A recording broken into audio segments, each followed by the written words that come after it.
प्रकाशित वाक्य अध्याय 3। सरदीस को संदेश।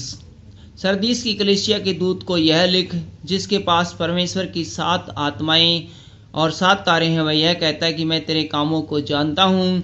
तू जीवित तो कहलाता है, पर है मरा हुआ। जागृत हो और उन वस्तुओं को जो बाकी रह गई हैं और जो मिटने को है उन्हें दृढ़ कर, क्योंकि मैंने तेरे किसी काम को अपने परमेश्वर के निकट पूरा नहीं पाया। इसलिए स्मरण कर कि तूने कैसी शिक्षा प्राप्त की और सुनी थी, और उसमें बना न रहे और मन फिरा। यदि तू जागृत न रहेगा तो मैं चोर के समान आ जाऊंगा, और तू कदापि न जान सकेगा कि मैं किस घड़ी तुझ पर आ पड़ूंगा। पर हाँ, सरदीस में तेरे यहाँ कुछ ऐसे लोग हैं जिन्होंने अपने अपने वस्त्र अशुद्ध नहीं किए। वे श्वेत वस्त्र पहने हुए मेरे साथ घूमेंगे, क्योंकि वे ऐश योग्य है। जो जय पाए उसे इसी प्रकार श्वेत वस्त्र पहनाया जाएगा, और मैं उसका नाम जीवन की पुस्तक में से किसी रीति से न काटूंगा, पर उसका नाम अपने पिता और उसके स्वर्गदूतों के सामने मान लूंगा। जिसके कान हो वह सुन ले कि आत्मा कलीसियाओं से क्या कहता है। फिलदिफिया को संदेश। फिलदिफिया की कलीसिया के दूत को यह लिख, जो पवित्र और सत्य है और जो दाऊद की कुंजी रखता है, जिसके खोले हुए को कोई बंद नहीं कर सकता और बंद किए हुए को कोई खोल नहीं सकता। वह यह कहता है कि मैं तेरे कामों को जानता हूँ। देख, मैंने तेरे सामने एक द्वार खोल रखा है, जिसे कोई बंद नहीं कर सकता। तेरी सामर्थ्य थोड़ी सी तो है, फिर भी तूने मेरे वचन का पालन किया है और मेरे नाम का इनकार नहीं किया। देख, मैं शैतान के उन सभा वालों को तेरे वश में कर देता हूँ, जो यहूदी बन बैठे हैं पर है नहीं, वरन झूठ बोलते हैं। देख, मैं ऐसा करूँगा कि वे आकर तेरे पैरों पर गिरेंगे और यह जान लेंगे कि मैंने तुझसे प्रेम रखा है। तूने मेरे धीरज से वचन को थामा है। इसीलिए मैं भी तुझे परीक्षा के उस समय बचा रखूंगा, जो पृथ्वी पर रहने वालों के परखने के लिए सारे संसार पर आने वाला है।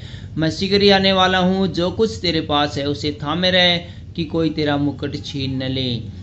जो जय पाए उसे मैं अपने राज्य के मंदिर में एक खंभा बनाऊंगा, और वह फिर कभी बाहर न निकलेगा।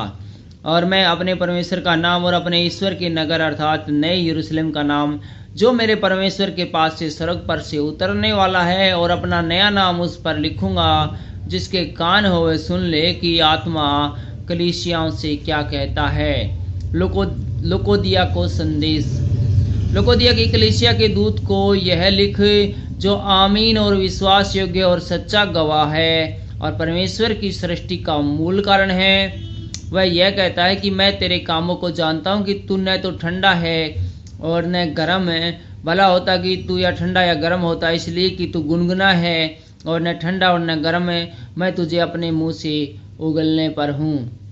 तू कहता कि मैं धनी हूँ और धनवान हो गया हूँ, और मुझे किसी वस्तु की घटी नहीं, और यह नहीं जानता कि तू अभागा और तुच्छ और कंगाल और अंधा और नंगा है। इसलिए मैंने तुझे सम्मति देता हूँ कि आग में ताया हुआ सोना मुझसे मोल ले कि धुनी हो जाए, और श्वेत वस्त्र ले कि पहनकर मुझे अपने नंगेपन की लज्जा न हो, तुझे अपने नंगेपन की लज्जा न हो, और अपनी आंखों में लगाने के लिए सुरमा ले कि तू देखने लगे। मैं जिन जिन से प्रेम करता हूँ उन सब को उलाना और ताड़ना देता हूँ। इसलिए सरगर्म हो और मन फिरा। देख, मैं द्वार पर खड़ा हुआ खटखटाता हूँ। यदि कोई मेरा शब्द सुनकर द्वार खोलेगा तो मैं उसके पास भीतर आकर उसके साथ भोजन करूँगा, और वह मेरे साथ होगा। जो जय पाए मैं उसे अपने साथ अपने सिंहासन पर बिठाऊंगा, जैसा मैं भी जय पाकर अपने पिता के साथ उसके सिंहासन पर बैठ गया। जिसके कान वह सुन ले कि आत्मा कलीसियाओं से क्या कहता है।